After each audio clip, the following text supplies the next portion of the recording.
Hello সবাইকে, কেমন আছো সবাই? তোমাদের সবাইকে আমার একটা নতুন ব্লগে অনেক অনেক ওয়েলকাম জানাই। তো আজকে কি সেটা তোমরা দেখেই বুঝতে পেরে গেছো। হ্যাঁ, আজকে হচ্ছে 9 জুন, আমার জন্মদিন। তো আমি সকাল সকাল ঘুম থেকে উঠে নতুন জামা পরে বেরিয়ে পড়েছি দক্ষিণেশ্বরে যাওয়ার জন্য। আর দক্ষিণেশ্বরটা যেহেতু আমার বাড়ির অনেকটাই কাছে, তাই প্রত্যেক বছর জন্মদিনে সকালবেলা আমি দক্ষিণেশ্বরে গিয়ে একবার হলেও পুজো দিয়ে আসি। আর আমার এই নেল এক্সটেনশনটা করে দিয়েছে আমার বন্ধু দেবকলি আমার জন্মদিনের জন্য। আর তোমরা যদি কেউ করতে চাও অবশ্যই আমাকে কমেন্ট করে জানিও। ও কিন্তু অনেক রিজনেবল প্রাইসে আর সুন্দর সুন্দর কাজ করে। তো দেখতে দেখতে আমি দক্ষিণেশ্বরে চলে এলাম, আর ওখানে গিয়ে আমার পুজো দেওয়া হয়ে গেছে, কারণ ভেতরে তো ফোন অ্যালাউ নয়। তাই জন্য বাইরে ভাইয়ের হাতে ফোনটা দিয়ে আমি চলে গেছিলাম ভেতরে পুজো দিতে। সত্যি এই বছরের পুজোটা কিন্তু আমার অনেকটা ভালো হয়েছে, কারণ আমি পুরোহিত মশাইকে বলেছিলাম আমার জন্মদিন, তাই জন্য পুরোহিত মশাই আমাকে মায়ের পায়ের কাছ থেকে একটা ফুল এনে দিয়েছিল। তারপর আমি করেছি আমার অনেক দিনের একটা স্বপ্ন পূরণ। আমার খুব ইচ্ছে ছিল যে নিজের রোজগার দিয়ে, সেটা অল্প হলেও গরিব মানুষদের জন্য কিছু করব। তো সেই সামর্থ্য আমার পূর্ণ হয়েছে। আমি আমার নিজের করা কিছু ইনকাম দিয়ে গরিব মানুষদের জন্য বিস্কুট কিনে নিয়ে যাই, আর সেই বিস্কুটগুলো প্রত্যেকটা মানুষের হাতে দিই। সত্যি বিস্কুটগুলো যখন তাদের হাতে দিচ্ছিলাম,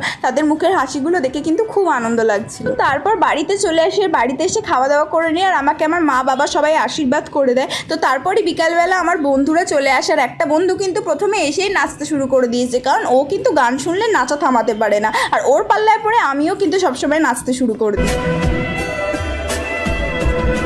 আর তারপরেই এক এক করে আমার প্রত্যেকটা বন্ধু আসতে শুরু করে দেয়। আমার ভাইয়ের বন্ধুরা এসেছিল, কারণ ওরা আমার থেকে ছোট হলে ওরা কিন্তু আমার অনেক ভালো বন্ধু হয়। আর এদিকে কিন্তু আমার দিদি, প্রীতি, জামাইবাবু সবাই চলে এসছে। আর আমার জন্য কিন্তু ওরা সুন্দর একটা ব্রেসলেট নিয়ে এসেছিলো, যেটা আমি আমার জামাইবাবুকে বলছিলাম তুমি পরিয়ে দাও। উল্টো দিকে কিন্তু আমার দিদি ব্রেসলেটটা ঠিক করে দিতে চাইছিল, আমি বললাম না, আমার জামাইবাবুই কি আমাকে পরিয়ে দেবে। এরম মজা কিন্তু আমাদের চলতেই থাকে, তোমরা কিন্তু এটাকে কেউ সিরিয়াসলি নিও না। তারপরে দেখতে দেখতে যেহেতু অনেকটা রাত হয়ে যাচ্ছিল, সবাইকে বাড়িও ফিরতে হবে, তাই জন্য আমি তাড়াতাড়ি কেকটা কেটে নিলাম। কিন্তু এদিকে এত হাওয়া দিচ্ছে যে স্পার্কেলটা জ্বলছেই না। সবাই এক একবার চেষ্টা করায় শেষমেশ আমার কাকা এসে কিন্তু স্পার্কেলটা জ্বালিয়ে দিল। আর আমি কিন্তু ভগবানের কাছে একটা প্রার্থনা করে তারপর তাড়াতাড়ি করে ভাইকে সাথে নিয়ে কেকটা কেটে নিলাম।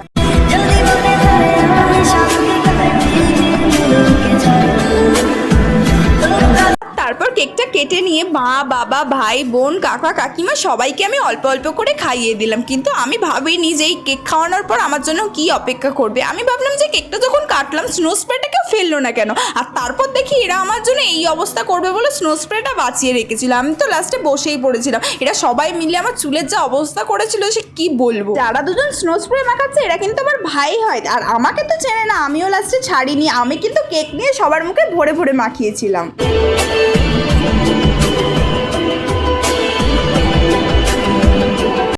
তারপরে কিন্তু সবাই মিলে একেবারে মজা করে নেচে নিয়েছিলাম, কারণ আমরা তিনজন এক জায়গায় আছি, নাচ হবে না এটা কি কোনো দিন হতে পারে। আর তারপরে ওদেরকে খেতে বসিয়ে দিয়েছিলাম, কারণ ওরা বাড়ি ফিরবে। আর ওদের অবস্থা দেখছো, ওরা কিন্তু ঘেমে চান হয়ে গেছে। আমার জন্মদিনে কিন্তু ছোট ছোট 3টে পুচকেও এসেছিল। দেখছো আমার মা একজনকে ধরে রয়েছে, কারণ ওর মা বাবাকে খেতেই দিচ্ছে না। আর এদিকে দেখো আমার বন্ধুগুলো প্লেট নিয়ে দাঁড়িয়ে রয়েছে, ওদেরকে নাকি খেতেই দেওয়া হচ্ছিল না। আর এইটা হচ্ছে আমার একটা কাকিমা, যাকে আমি আমার ব্লগের একদম লাস্টে নিই। আর তারপর আমি খেতে বসে পড়ি, আর সবাই চলে যাওয়ার পর আমি আমার বার্থডের গেটটা ভিডিও করেছি। আর তারপর জানো তো, যে দুটো পুচকে আমাকে স্নো স্প্রে মাখা ছিল ওদেরকে বাড়িও ছাড়তে যেতে হয়েছিল, কারণ আমার গিফট আনবক্সিং ভিডিও করছিলাম ইউটিউবের জন্য, সেটা করতে করতে অনেক রাত হয়ে গেছিলো। তো আমার ভিডিও তো এখানে শেষ হলো। তোমাদের ভালো লাগলে ফলো করো, সাবস্ক্রাইব করো, বাই।